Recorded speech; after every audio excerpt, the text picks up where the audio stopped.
नमस्कार दोस्तों, आज मैं आपको धर्मराज जी और पोपा बाई की कहानी सुनाने जा रही हूँ। प्रेम से बोलिए धर्मराज जी की जय हो, पोपा बाई की जय हो। बहुत समय पहले की बात है। एक गांव में एक परिवार रहता था। परिवार में भाई, भाभी और उनकी एक बहन रहते थे, लेकिन उसकी बहन की शादी अभी नहीं हुई थी। बहन का नाम पोपा बाई था।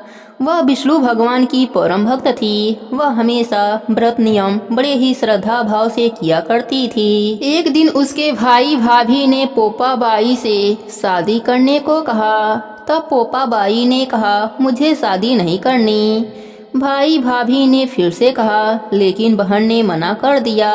उसने अपने भाई और भाभी से कहा कि आप मेरे रहने के लिए गांव के बाहर एक झोपड़ी बनवा दीजिए, मैं उसी में रहकर अपना जीवन व्यतीत कर लूंगी। फिर पोपा बाई ने गांव के सभी लोगों से कहा कि हे गांव वालों, आप लोग अपने गाय बछड़े मेरे झोपड़ी के पास चरने के लिए छोड़ दिया करो। मैं सभी के गाय बछड़ों की देखभाल करूंगी। जो भी बचा कुचा खाना होगा वह मुझे दे दिया करना, मैं वही खाकर रह लूंगी। इस तरह बहुत दिन बीत गए। भाई और भाभी ने पोपा बाई के लिए गांव से बाहर एक झोपड़ी बनवा दी। पोपा बाई उसी झोपड़ी में रहने लगी और नित्य व्रत और पूजन किया करती थी। उसने बड़ी ही भक्ति भाव से धर्मराज जी का नित्य नियम निभाया, धरती माता का नित्य नियम निभाया।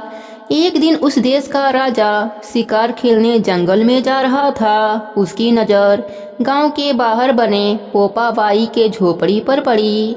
राजा झोपड़ी के पास जाकर आवाज लगाने लगा, यहाँ पर कौन रहता है?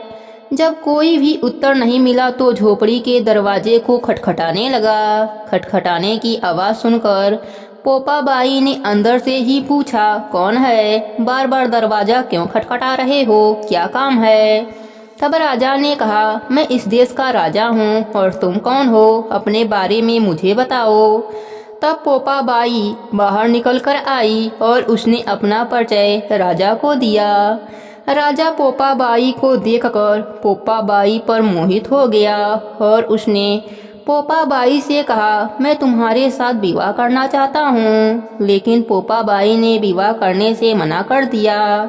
राजा ने पोपा बाई से विनती करी, तो मुझसे विवाह कर लो। लेकिन पोपा बाई ने कहा कि मैं पराये पुरुष का मुख नहीं देखती, तुम अपने महल लौट जाओ, मैं तुमसे विवाह नहीं कर सकती। राजा ने उसकी बात पर ध्यान नहीं दिया और पोपा बाई को जबरदस्ती उठाकर अपने घोड़े पर बैठाकर महल के तरफ चल दिया।